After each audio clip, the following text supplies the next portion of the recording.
Kabanata 2681. Sa palagay mo maaari kang tumakbo.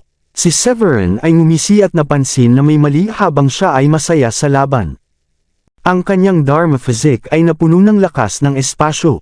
Agad, nagbago siya sa isang iglap mula sa kaguluhan at pinasyahan ang puwang.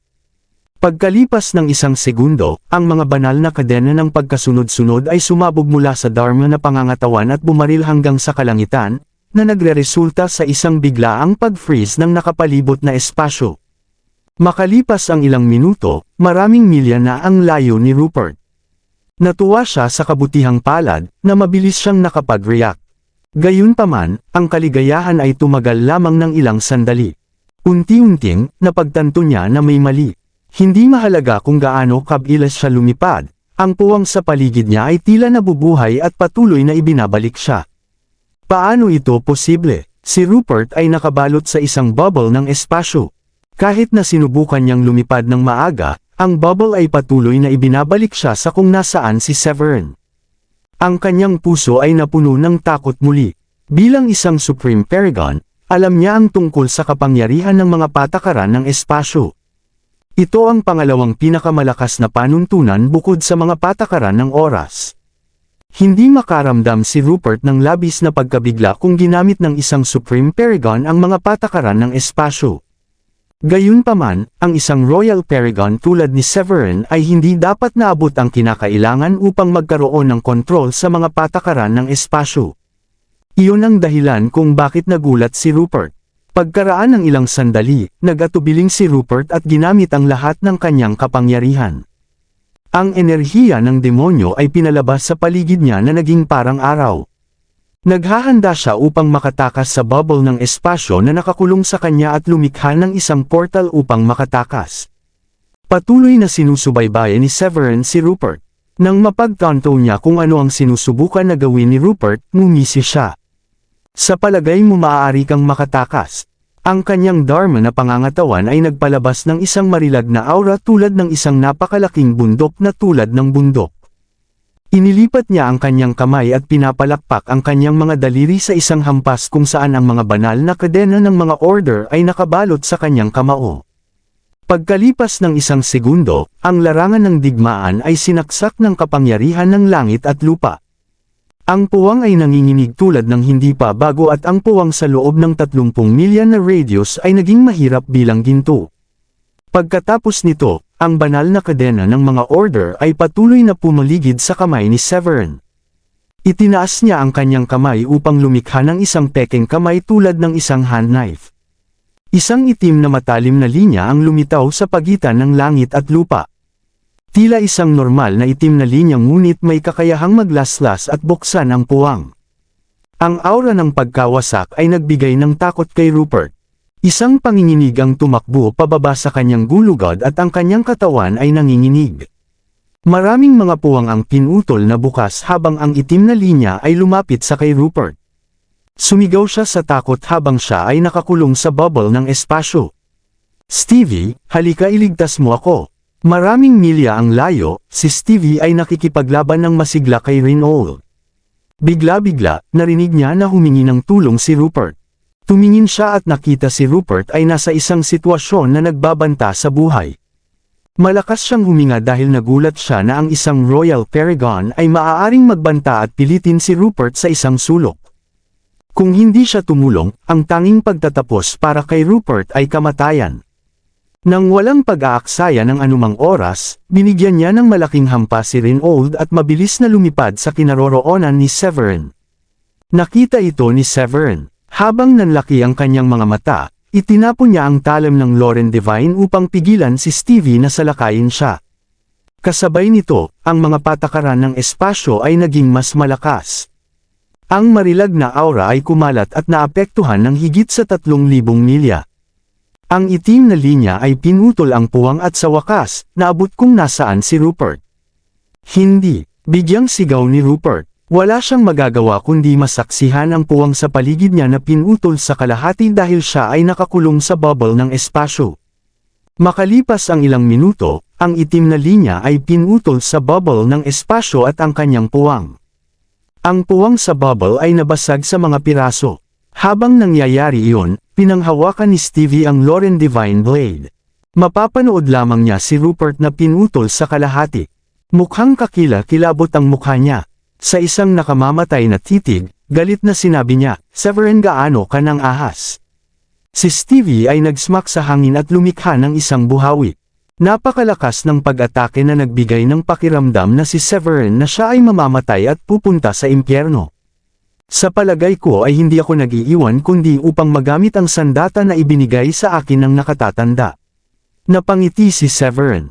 Pagkatapos nito, itinaas niya ang kanyang kamay at kinuha ang maliit na jade mula sa storage ring.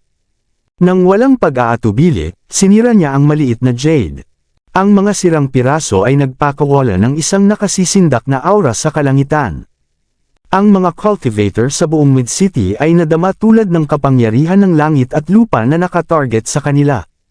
Makalipas ang ilang minuto, isang taong sa katauhan ng phantom ang lumitaw sa kalangitan. Maraming mga batas ang nag-spark sa ningning nang ang imahe ng multo ay naging matatag at makatotohanan. Itinaas ng phantom ang kanyang kamay at binigyan ng malaking sampal si Stevie.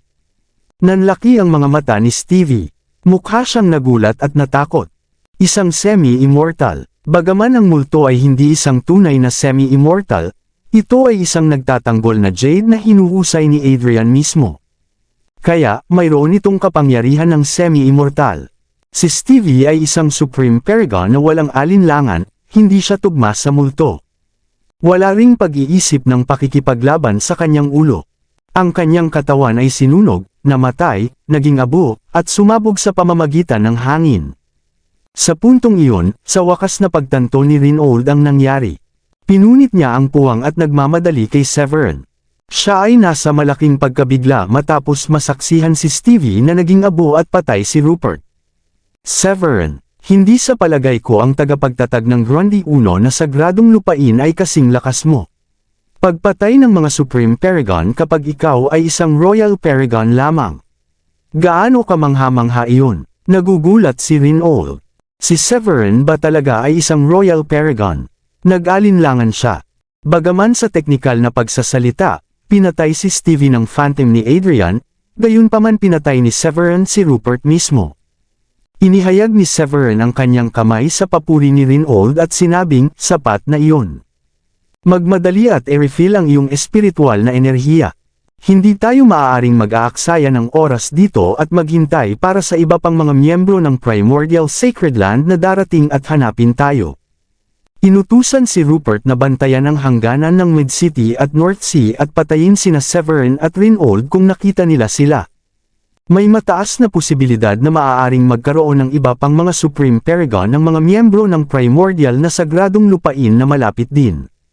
Na nagpapaalala kay Reinhold, tumanggaw siya na itinaas ang kanyang kamay, at pinaligid siya at magkasama si Severin sa isang bubble. Pagkatapos ay binuksan niya ang puwang at nawala. Kalahating oras ang lumipas, dumating si Baldwin sa eksena kung saan nakipaglaban sina Severin, Reinhold, Rupert, at Stevie. Tumingin siya sa paligid at nakita kung anong gulo ang nilikha nila. Ang mga ugat sa kanyang noo ay lumabas habang siya ay labis na nagalit. Walang silbi na piraso ng tae. Gaano kahirap na pigilan sila mula sa pag-alis. Galit na hinimok ni Baldwin at tumingin sa direksyon ng North Sea na may malamig na sulyap. Nang maglaon, umalis siya at ang kanyang mga tauhan sa lugar. Kasabay nito, sina Severin at Reinhold ay tumawid sa hangganan at nakarating sa teritoryo ng North Sea. Habang ang Mid-City ay may higit pang talampas at highlands, ang lupain ng North Sea ay karamihan ay flatland. Si Severin at Reinhold ay patuloy na nagmamadali sa kanilang paglalakbay at ginamit ang anumang pagkakataon na kailangan nilang mabawi sa kanilang pinakamalakas na katayuan sa pamamagitan ng pagkuha ng mga alchemical na tableta. Kalahating araw ang lumipas, sa wakas ay nagkaroon sila ng tanyag na North Sea sa kanilang paningin. Sa katunayan, ang North Sea ay hindi isang karagatan ngunit isang malaking lawa. Ang lawa ay matatagpuan sa gitna ng kapatagan.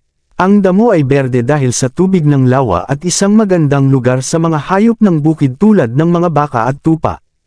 Inisip ng mga barbarics na ito ay ang perpektong lugar para sa kanila na tumira. Si Severin at Reynold ay patuloy na lumipad sa hangganan ng lawa. Sa wakas, nakita nila ang isang napakalaki at nakagaganyak na lungsod at pagkatapos ay napagtanto nila na nakarating na sila sa Royal City of North Sea. May isang isla sa gitna ng North Sea, ang Royal City. Ang lugar kung saan pupunta sina Severin at Reynold. Ang tolda ng Barbarian ay pangunahing itinayo gamit ang balat ng kalabaw at bluestone. Ang hari ng Barbarian na si Alan Farley, ay nakaramdam ng mga tagalabas na pumapasok sa kanyang teritoryo nang tumawid lang sila sa hangganan. Bilang isang Supreme Paragon, ang kanyang antas ng pandama ay mas malakas at mas sensitibo kaysa sa iba. Iyon ang dahilan kung bakit alam niya na sina Reynold at Severin ay nasa North Sea. Bukod dito, ang shockwave mula sa labanan malapit sa hangganan ng Mid-City ay kumalat sa maraming libong milya ng radius at naapektuhan ang espiritual na enerhiya ng langit at lupa. Tumingin si Allen sa kalangitan at sinabi sa kanyang anak na nag-aaral kung paano maging isang hari sa hinaharap. Tristram, mayroon tayong mga panauhin ngayon. Pumunta at tanggapin sila. Oo, ama. Nagdududa si Tristram ngunit hindi ito napigilan sa pagsunod sa utos ng kanyang ama at tumanggo ang kanyang ulo ng magalang. Lumabas si Tristram mula sa gintong tolda. Siya ay isang antas ng 4 na Royal Paragon ngayon. Ang kanyang kapangyarihan ng dugo at enerhiya ay mas malakas kaysa sa dati at ang kanyang katawan ay kumikinang na may banal na ningning. Lumipad siya sa kalangitan at tumungo patungo sa direksyon na ibinigay sa kanya ng kanyang ama. Makalipas ang ilang minuto, nakita niya sina Severin at Reynold. Huminto siya sa paglipad at pinatong ang kanyang kamay. Kaya kayong dalawa ang mga panauhin na pinag-uusapan ng aking ama. Alam niyang darating kayo. Maligayang pagdating sa North Sea. Mangyaring sundan ako. Pagkatapos nito, lihim niyang tiningnan si Severin na may mga kamay sa likuran habang nagho-hover sa kalagitnaan ng hangin.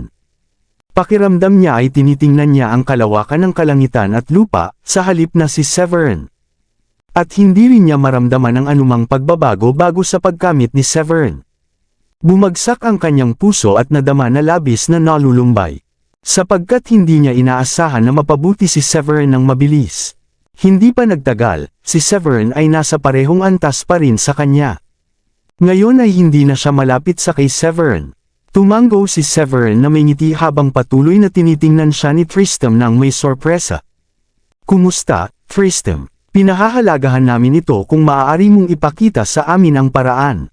Oo naman, sa ganitong paraan mangyaring. Si Tristram ay nag-snap mula rito at mabilis na iginiya sina Severin at Reynold.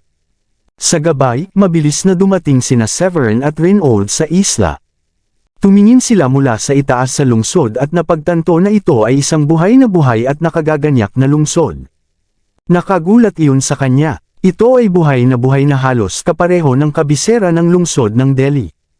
May mga paragon sa lahat ng dako at si Severin ay napansin din ng maraming mga Royal Paragon. Ang mga barbarians ay hindi nagsasanay ng mana ngunit mayroon silang malakas na mga katawan na may kapangyarihan at lakas na katulad ng mga cultivator. Pagdating nila sa isla, dinala sila ni Tristram sa gintong tolda. Ang unang bagay na nakita nila habang pinapasok nila ang gintong tolda ay ang taong nasa gitnang may edad na ito na may maayos na katawan. Siya ay isang napakataas na tao at may tato ang kanyang noo at pisngi. Ang mga tato ay isang uri ng mahiwagang ibon, isang totem ng barbarians. Ang kanyang mga kalamnan ay mahusay na binuo, malakas na itinayo, at napuno ng isang napakalaking halaga ng lakas na nagtatago sa ilalim ng balat. Ang kanyang sangkap ay ginawa mula sa deerskin. Umupo siya sa upuan gamit ang kanyang buhok. Ang kanyang mga mata ay kasing itim ng kalawakan. Nang makita niya sina Severin at Reynold na naglalakad, ang kanyang mga mata ay lumiwanag na parang hindi pa dati. Tiningnan niya si Reynold, at ang kanyang kamay at yumuko. Magandang araw, Haring Allen. Tumayo si Allen at ngumiti. Hoy, Reynold, matagal na. Pagkatapos nito, tiningnan niya si Severin. Bilang hari ng Barbarian, hindi siya nagsanay ng mana ngunit hindi iyon nangangahulugan na siya ay isang mahina na tao. Sa katunayan, ang kanyang lakas ay katulad sa isang antas ng 9 na Supreme Paragon. Nagkaroon siya ng lahat ng kakayahan ng isang antas ng 9 na Supreme Paragon na dapat magkaroon. Kaya, medyo nagulat siya nang makita si Severin ay naging isang antas ng 8 Royal Paragon. Gayunpaman, napakahusay niya sa pagkontrol sa kanyang emosyon. Siya ay may isang friendly na ngiti sa kanyang mukha at sinabi, "Sa palagay ko dapat kang si Severin. Alam mo ba kung gaano ka sikat at sikat ka ngayon sa Blue Realm?" Ngumiti si Severin. "Oo, ako ay si Severin ngunit hindi ko akalain na karapat-dapat ako sa katanyagan. Nakipaglaban ka at pinatay ang 4 na Saintmen sa silangang dagat. Kung hindi mo ito karapat-dapat, walang sino man sa barbaric clan ang maglakas loob na tawagin ang kanilang sarili na isang prodigy." Tumawa ng malakas si Allen. Pagkatapos nito, pinalakpak niya ang kanyang mga kamay. Isang dalaga ang lumakad sa tolda na may tray sa kanyang kamay. Mayroon itong mainit na tsaa at tasa. Pagkatapos ay nagsilbi siya ng tsaa kina Rinold at Severin. Nag-umupo sina Rinold at Severin. Si Rinold ay humigop ng tsaa at sinabing, "Haring Allen, dapat mong malaman kung bakit kami narito." Natigilan si Allen matapos marinig yun ngunit hindi iyon nagtagal. Ngumiti siya at tumango. "Narinig ko ang iyong sekta ay nagkakaroon ng digmaan sa primordial na sagradong lupain. Maraming tao ang namatay dahil sa digmaan. Kaya ipinapalagay ko na nandito ka upang makipag-alyansa sa akin." Ang barbaric ay nanirahan sa kapatagan sa paligid ng lawa. Gayunpaman, ang lupain sa Hilaga ay isang patlang lamang ng yelo na may isang manipis na antas ng enerhiya na espiritual. Hindi nila ihiwalay ang kanilang sarili sa labas ng mundo. Sa kabilang banda, ang mga pangkat ng mga negosyante ay naglalakbay patungong East Plain at Mid City upang mangalakal bawat taon. Samantala, nakolekta din nila ang maraming impormasyon at nanatiling naka-update sa balita ng ibang mga bansa. Hindi pa nagtagal, si Allen ay isa sa mga unang nakatanggap ng balita tungkol sa primordial na sagradong lupain na nagsisimula ng isang digmaan kasama ang banal na lupain ng Grundy 1. Iyon ang dahilan kung bakit hinulaan niya ang sagot. Narinig ni Rinold, itinaas ang kanyang kamay, at inalag ito sa hangin upang mag-set up ng isang pormasyon ng paghihiwalay sa paligid ng gintong tolda. Pagkatapos nito, sinabi niya na may isang seryosong ekspresyon. "Oo, tama ka. Narito kami upang magmungkahi upang makabuo ng isang alyansa sa iyo." Ngumiti si Allen at ibinaba ang kanyang tasa. "Oh, ano ang nakasigurado sa iyo na tatanggapin ko ang panukala? Ang North Sea ay palaging nanatiling neutral." Tiniyak ni Allen na ang North Sea ay mananatiling ligtas kahit na sino ang nanalo ng digmaan sa hinaharap. Sinabi ng Grand Priest na darating ang Golden Era at ang pangwakas na kapalaran ay magaganap sa Mid-City. Gayunpaman, kung nakisali siya sa digmaan sa pagitan ng dalawang sagradong lupain, hindi ito magiging kapaki-pakinabang sa kanya o sa North Sea. Alam ni Rinold kung ano mismo ang nangyayari sa isip ni Allen. Kung nais niyang mapabilib si Allen na tanggapin ang panukala, kailangan niyang mag-alok ng isang bagay na hindi maaaring tanggihan ni Allen. Tumayo siya at pinatong ang kanyang kamay. Ang primordial na sagradong lupain ay nakabuo ng isang alyansa sa Season at Las Bonerkat. Bago dumaan sa hangganan, nakipaglaban kami kay Stevie mula sa sagradong lupain. Nagulat si Allen ngunit mahusay siya sa pagkontrol sa kanyang emosyon. Binigyan niya si Rinold ng isang malamig na sulyap at sinabi, "Ang kadahilanan na iyon ay hindi sapat."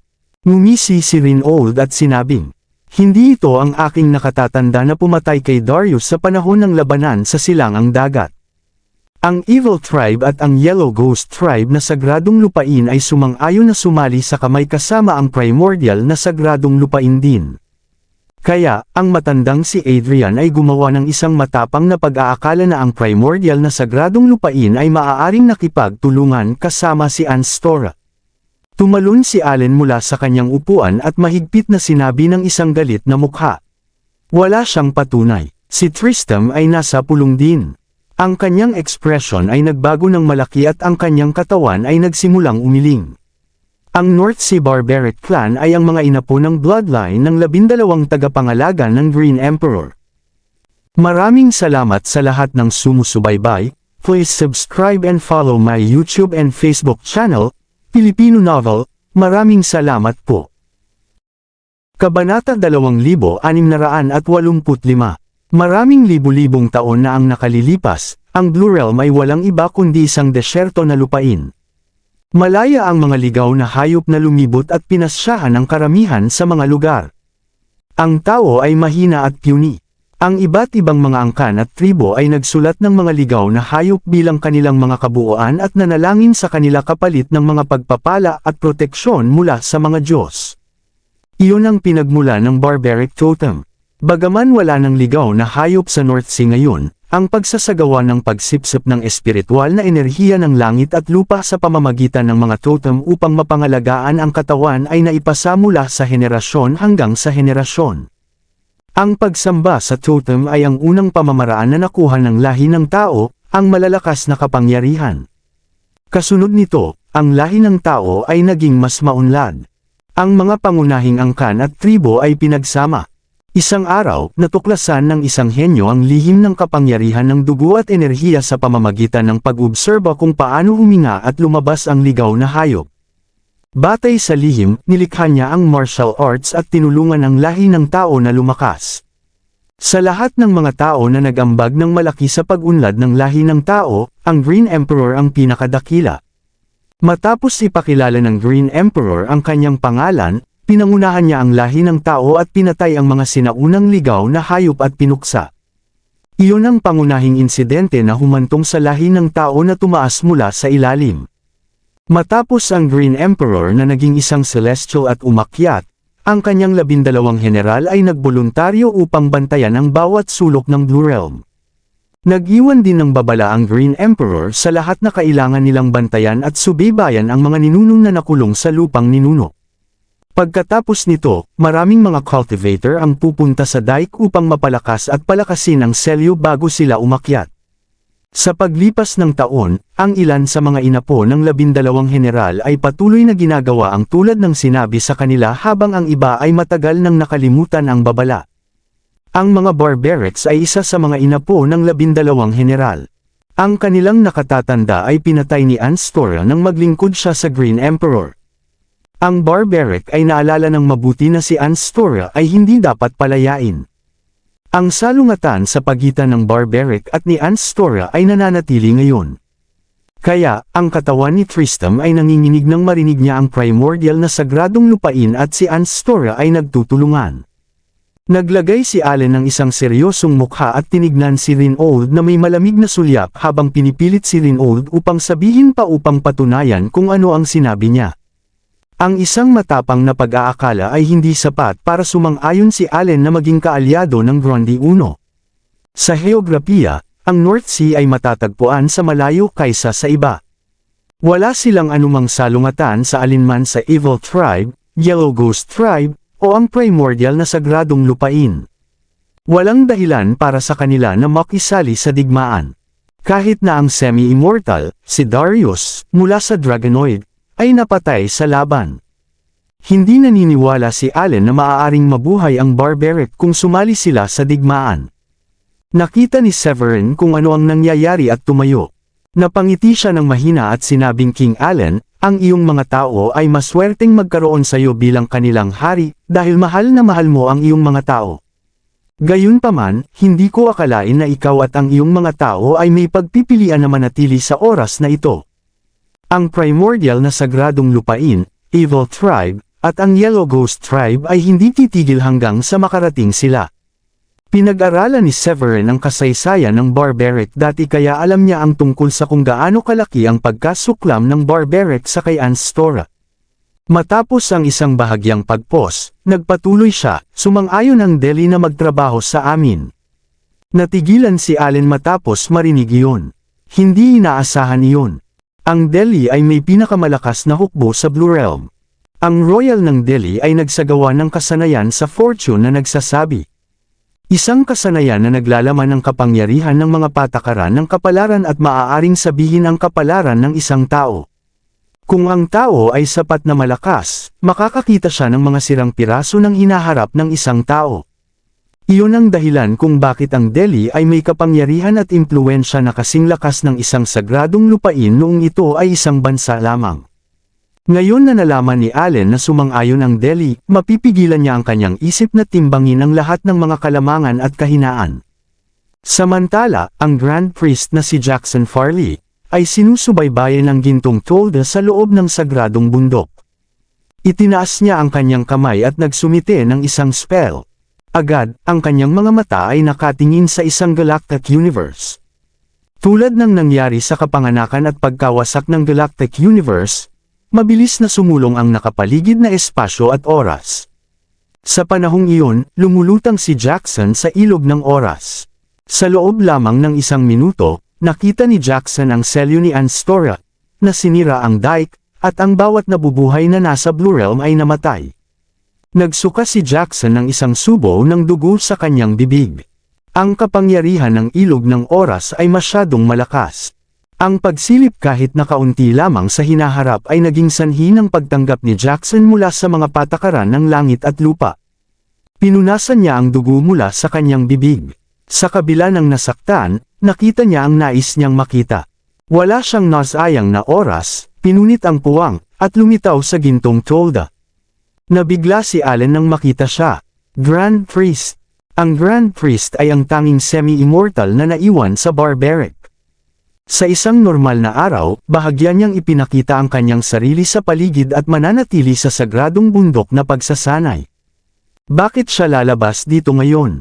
Hindi pinansin ni Jackson si Allen kahit na talagang nagulat si Allen nang makita siya. Tumingin siya kay Severin. Pagkaraan ng ilang sandali, sinabi niya, ang sekta ng Grundy Uno ay talagang maswerte. Tumawa si Rinold. Ang matandang si Adrian ay talagang mahusay sa pagpili at pagkilala ng magandang talento. Mayroon siyang isang pares ng mabuting mata. Tiningnan ni Severin ang matanda sa harap niya. Ang buhok ng matanda ay naging kulay abo. Mayroon siyang mga tato sa buong mukha niya, isang hunchback, at dalawang manipis na braso na kahawig ng mga sanga ng puno. Sa kabila nito, hindi naglakas loob si Severin na maliitin ang matandang lalaki dahil naramdaman niya ang isang napakalakas na lakas ng dugo at enerhiya mula sa matanda. Isang bagay na naramdaman lamang niya noong kasama niya si Adrian. Isang semi-immortal. Nabigla si Severin. Samantala, si Jackson ay naghahanap din at nag-iinspeksyon kay Severin. Makalipas ang ilang sandali, tumanggo siya at nakaramdam ng kasiyahan. Hindi masama. Sumasang-ayon ako na makipagtulungan. Napagpasyahan na ni Jackson. Bilang semi-immortal, may kakayahang makita ni Jackson na makamit at nakamit ang base ni Severin. Mula sa kanyang nakikita, naisip niya na wala ng ibang pagkakataon na maging isang celestial maliban kay Severin. Para sa kapakanan ng barbaric clan at dahil sa hinaharap ay sumulyap lang siya sa mga sirang piraso, pumayag si Jackson na makipagtulungan. Natigilan si Allen matapos marinig iyon. Mabilis niyang tinanong Grand Priest, hindi mo ba iniisip na medyo mabilis? Bilang hari ng barbarian, ang trabaho at responsibilidad ni Allen na isaalang-alang ang kapakanan at kaligtasan ng lahat ng mga barbaric.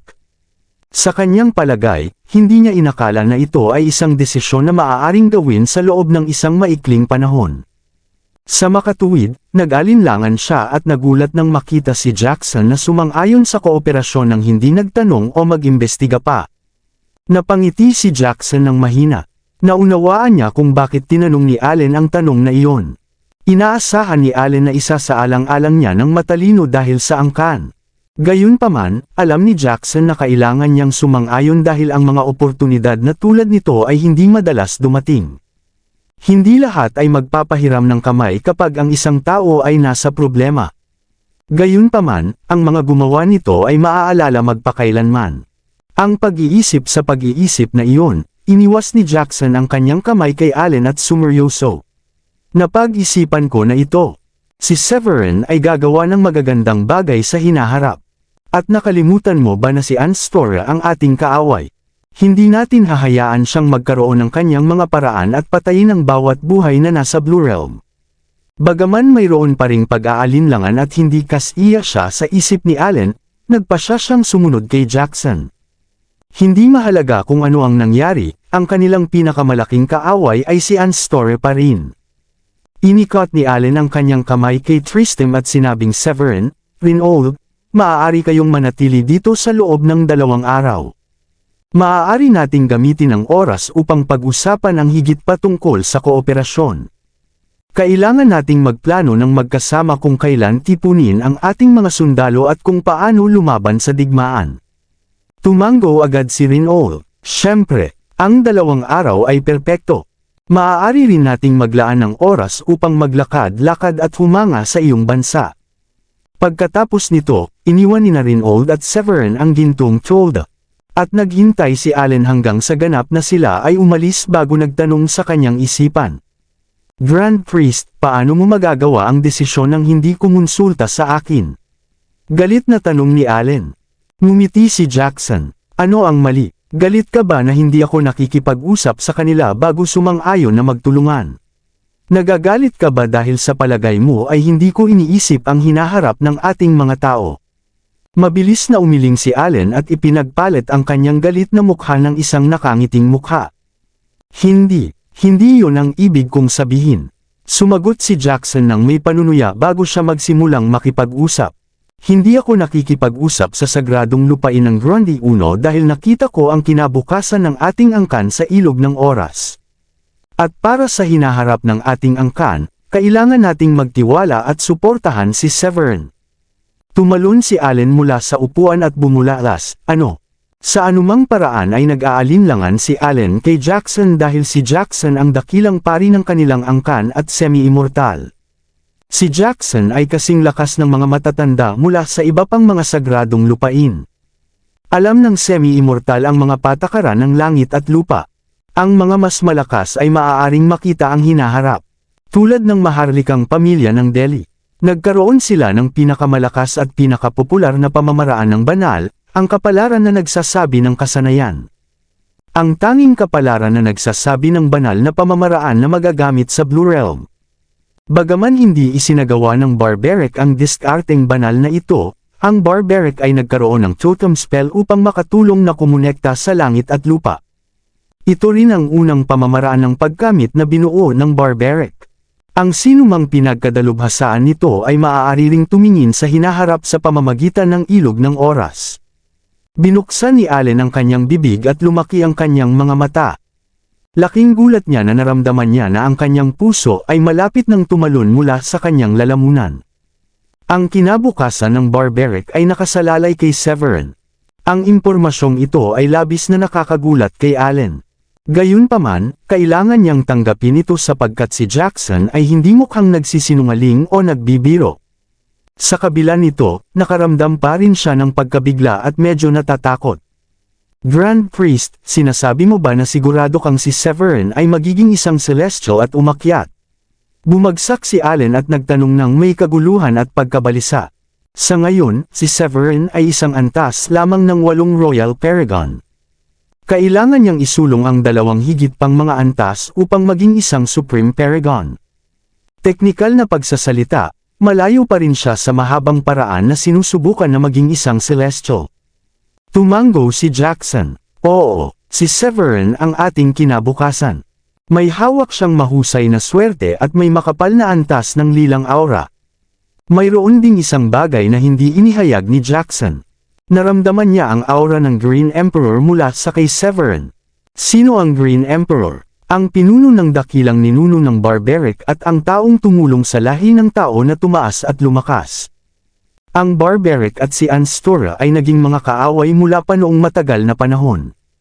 Kung ang primordial na sagradong lupain at si Anstora ay talagang nagtulungan, naramdaman ni Jackson na darating ang isang sakuna.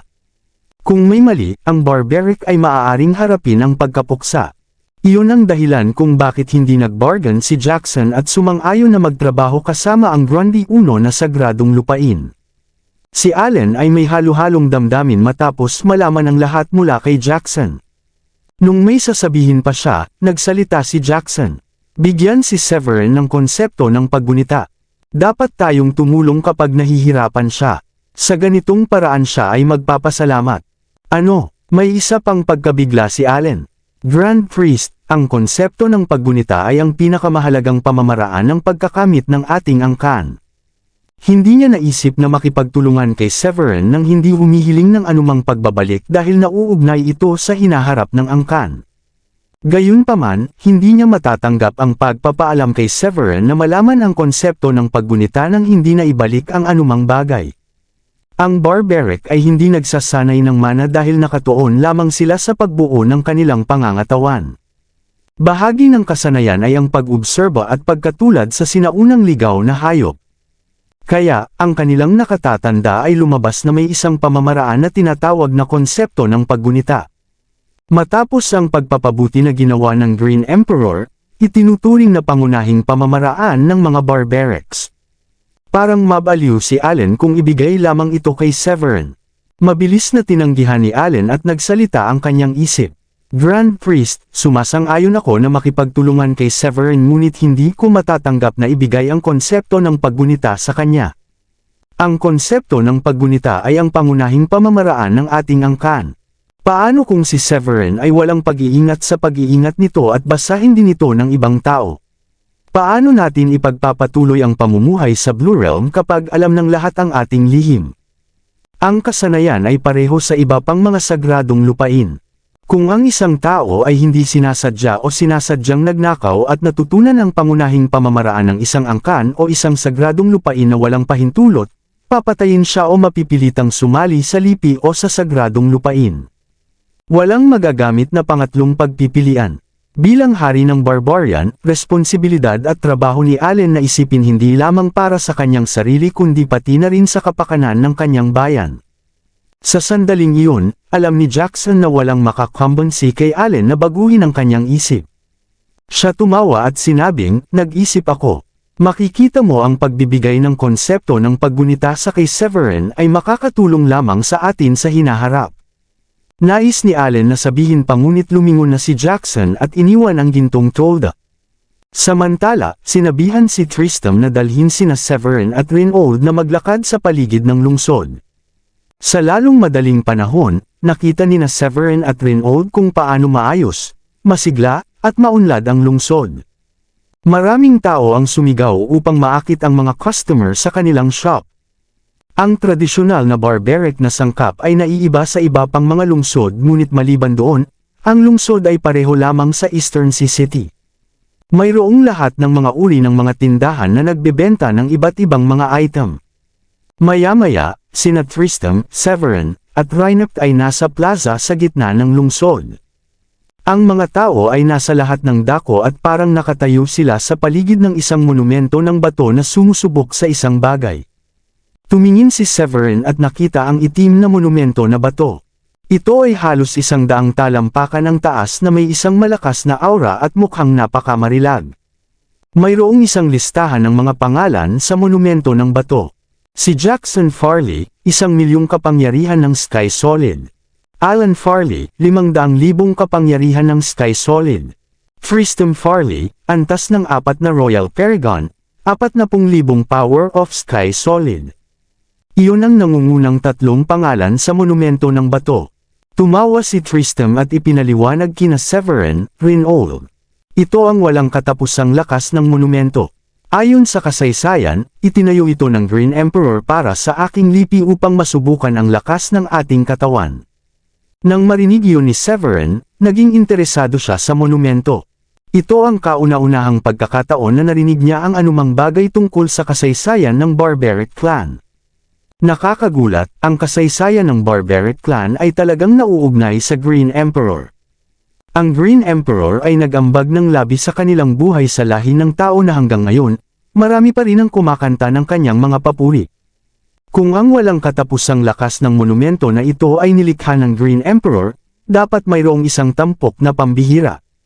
Tiningnan ni Severin si Tristram at tinanong, maaari ko bang subukan ito? Dahil nagsimula siyang magsanay, ang lakas ng kanyang katawan ay nalampasan na ang yugto ng Royal Paragon. Ang kanyang kalamnan ay kasing lakas ng isang elite quality na espiritual na kayamanan. Ang kanyang dugo at enerhiya ay kasing init ng oven ng langit at lupa. Sa pangkalahatan, naramdaman niya na ang kanyang katawan ay mas malakas kaysa sa isang dragon mula sa mga sinaunang panahon. Gayunpaman, wala siyang ideya kung gaano siya kalakas dahil hindi niya ito nasubok dahil ang sagradong lupain ng Grundy 1 ay walang tiyak na kayamanan upang hayaan siyang subukan ito. Kaya, sabik siyang subukan ito na malaman ng walang hanggan na lakas ng monumento ay maaaring subukan kung gaano kalakas ang kanyang pangangatawan. Ngumiti si Tristram at sinabing, pareho kayong mga panauhin. Siyempre, malugod mong subukan. Pagkatapos nito, lumakad siya patungo sa monumento habang ginagamit ang kanyang kamay upang ihiwalay ang mga tao upang gumawa ng paraan para kina Severin at Rinold. Hindi masyadong mahaba, naabot nila ang monumento. Itinaas niya ang kanyang kamay sa hangin at sinabi sa mga barbaric na pumila upang subukan ang kanilang lakas. Mga Ginoo, kaibigan ko ito, nais ni Severin na subukan ito. Siya ay isang mahalagang panauhin sa aming angkan. Maaari ba kayong lahat na mabait na pahintulutan siyang laktawan ng pila? Ang maingay at masikip na plaza ay agad na natahimik. Maraming mga barbaric cultivator ang tumingin upang suriin si Severin mula sa itaas hanggang sa ibaba. Maya-maya, nagsimula sila ng isang pinainit na talakayan. Severin, siya ba ang pumatay sa 4 na mga Saintmen sa Eastern Sea Secret Realm? Kahit na siya si Severin, walang silbi.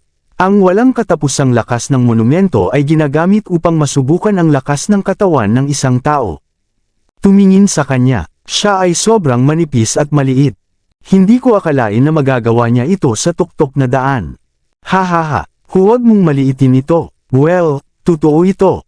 Ang mga cultivator na tulad niya ay nakatuon sa pagsasanay ng mana. Hindi ko makuha kung bakit interesado siyang subukan ang walang hanggan na lakas ng monumento. Hindi ba niya alam na siya ay magiging isang tanga mamaya? Narinig ni Tristram ang mga talakayan at maligaya ng umiti. Mula nang narito si Severin, naramdaman niya na ang agwat sa pagitan niya at si Severin ay lumalakas at maaari lamang siyang manood habang si Severin ay sumulong pa. 6 na buwan lamang ang nakalilipas. Sa panahon ng Starry Sky Battle Space, si Tristram ay isang antas ng 7 Paragon at isang sikat na prodigy. Ngayon siya ay naging isang antas ng 4 na Royal Paragon. Gayunpaman, si Severin ay sumulong at napabuti ng mas mabilis kaysa sa kanya at isang antas ng 8 Royal Paragon ngayon. Maaari niyang patayin ang isang Supreme Paragon. Kahit na tinatrato siya ni Allen ng may paggalang at karangalan. Ang pag-unlad ni Severin ay naging kawalan ng pag-asa at walang magawa si Tristram. Sa una, binigyan siya ng utos na dalhin sina Severin at Rinold sa isang paglilibot sa lungsod. Hindi niya inaasahan na nais ni Severin na subukan ang walang katapusang monumento ng lakas. Binigyan nito ng pagkakataon si Tristram na maibulalas ang kanyang pagkabigo. Ang kahilingan na magkaroon ng isang malakas na lakas ng katawan ay magkaroon ng isang malakas na katawan. At ang mana ay isang iba't ibang uri ng kapangyarihan. Hindi mahalaga kung gaano kalakas si Severin, imposible para sa kanya na magkaroon ng isang katawan na kasing lakas ng isang barbaric cultivator. Naunawaan ni Tristram ang teorya at sa gayon, hindi siya makapaghintay na makita ang resulta ni Severin. Kahit papaano, tila alam ni Rinold kung ano ang iniisip ni Tristram sa pamamagitan ng pag-obserba ng ekspresyon ni Tristram. Kinutya niya ang isang ngiti ng pangungutya. Marahil maraming tao ang hindi alam kung gaano kalakas ang katawan ni Severin ngunit alam niya ito ng maayos. Sa puntong ito, ang katawan ni Severin ay mas malakas kaysa sa isang dragon mula sa mga sinaunang panahon at maihahambing sa isang piling bagay na kalidad na kayamanan. Hindi ito isang pagmamalabos na sabihin na ang katawan ni Severin ay isa sa mga pinakamalakas na katawan sa loob ng lipi ng barbaric. Kung naisip ni Tristram na si Severin ay magiging isang clown, pagkatapos ay mabibigo siya. Ang tunay na biro ng araw na iyon ay talagang si Tristram mismo. Tiningnan ni Rinold si Severin at may kumpiyansa kay Severin, mas mahusay mong hindi masira ang reputasyon ng sagradong lupain ng Gronde 1. Narinig iyon ni Severin at binigyan ng kakaibang hitsura si Rinold. Si Rinold ay isa sa mga taong nakakaalam kung gaano kalakas ang kanyang katawan dahil nakasparring niya na si Rinold dati. Habang siya ay sumulyap kay Tristram, napagtanto niya na siya ay tinitingnan. Kinuha ni Severin ang kanyang balikat bilang tugon kay Rinold. Sa susunod na sandali, lumakad siya patungo sa monumento. Ang kanyang enerhiya at dugo ay tumaas hanggang sa kalangitan. Ang purong pisikal na lakas ay nakagulat sa puwang at lumikha ng malalaking bitik. Si Tristram na naghihintay na mangutya kay Severin ay natulala nang makita ang marilag na enerhiya at dugo na pinakawalan ni Severin. Paano ito posible? Bakit napakalakas ng kanyang katawan? Ang kanyang enerhiya at dugo ay napakalakas at mainit tulad ng oven ng langit at lupa. Ito ay isang sorpresa kay Tristram dahil bilang isang antas ng 4 na Royal Paragon at ang prinsipe ng Barbaric, hindi niya ito nakamit. Si Severin ay hindi nagmamalasakit kay Tristram. Inilabas niya ang kanyang kamao, tinipon ang lahat ng kanyang lakas, at sinuntok ito sa walang hanggan na lakas ng monumento. Bang! Isang malakas na tunog na lumubog sa buong lungsod. Kaagad, nakita ng karamihan ang monumento na nagliliyab na may ilaw sa langit. Kabanata 2670. Ang marilag na enerhiya at pagbaril ng dugo sa kalangitan ay naging isang haligi ng ilaw, at nag-iilaw ng 10,000 milya sa lupa. Habang nangyari ang mga anomalya, nakita ng karamihan ang isang linya ng mga gintong salita na lumilitaw sa monumento. Severin Foilet, antas ng 8 Royal Paragon. 300,000 kapangyarihan ng Sky Solid. Ang mga Barbaric cultivator sa plaza na hindi inaakala na gagawin ito ni Severin sa tuktok na daan ay natigilan. Agad na, ang plaza ay nasa isang kaguluhan. Mapahamak ito. 300,000 kapangyarihan ng Sky Solid.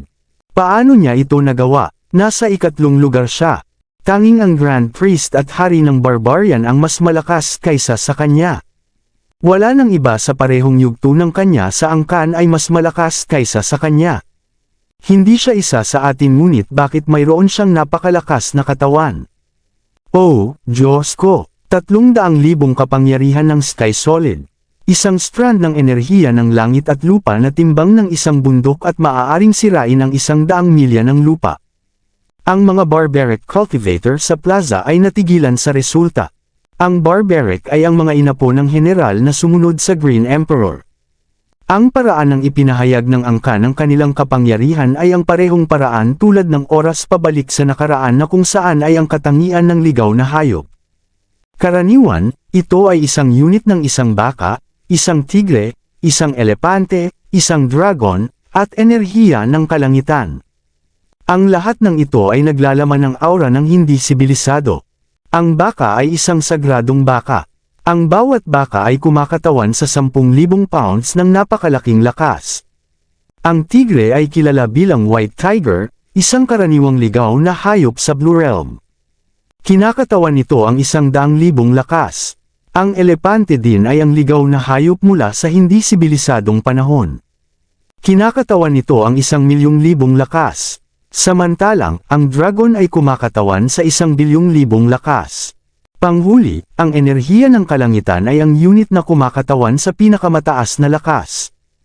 Ang bawat hibla ng enerhiya ng langit at lupa ay kasing bigat ng isang bundok at ang lakas nito ay may kakayahang gumuho sa mga bundok. Ang tagumpay ng Barbaric cultivator ay naiiba sa normal na cultivator. Ang isang normal na cultivator ay kinakailangan upang buksan ang bawat punto ng meridian sa katawan upang mapalawak ang kanyang mana. Gayunpaman, ang tagumpay ng Barbaric cultivator ay nakasalalay sa kung ang tao ay maaaring magtipon ng isang strand ng enerhiya ng kalangitan. Karaniwan, ang Paragon ay magkakaroon sa pagitan ng isang strand hanggang 10,000 mga hibla ng enerhiya ng kalangitan. Ang maximum na bilang ng mga strands ng isang Royal Paragon ay 100,000 mga hibla ng enerhiya ng kalangitan. Yamang si Severin ay isang antas lamang ng 8 Royal Paragon, ang halaga ng strand ng enerhiya ng langit at lupa ay hindi dapat lumampas sa 100,000. Gayunpaman, ang resulta ay nagpakita na mayroon siyang 300,000 mga hibla ng enerhiya ng kalangitan. Iyon ang ginawa ng lahat sa plaza na natigilan. Tiningnan ni Tristram ang resulta at naramdaman na nasampal siya sa mukha. Akala niya makakakuha siya ng kumpiyansa mula sa pagbugbog kay Severin sa isang bagay na mahusay siya. Hindi niya naisip na napakalakas ng lakas ng katawan ni Severin. Isang halimaw. Ikaw ay isang halimaw. Bamulong si Tristram nang siya ay sumabog dito. Tumingin siya kay Severin na may malungkot na mga mata. Samantala, ang mga anomalya na nilikha ng monumento ay nag-spook kay Jackson at Allen. Nabigla si Allen at sa pagtanggi nang makita niya ito. Bulalas niya 300,000 mga hibla ng enerhiya ng kalangitan. Hindi niya inisip na ang isang tagalabas ay maaaring sanayin ang kanyang katawan sa gayong lakas.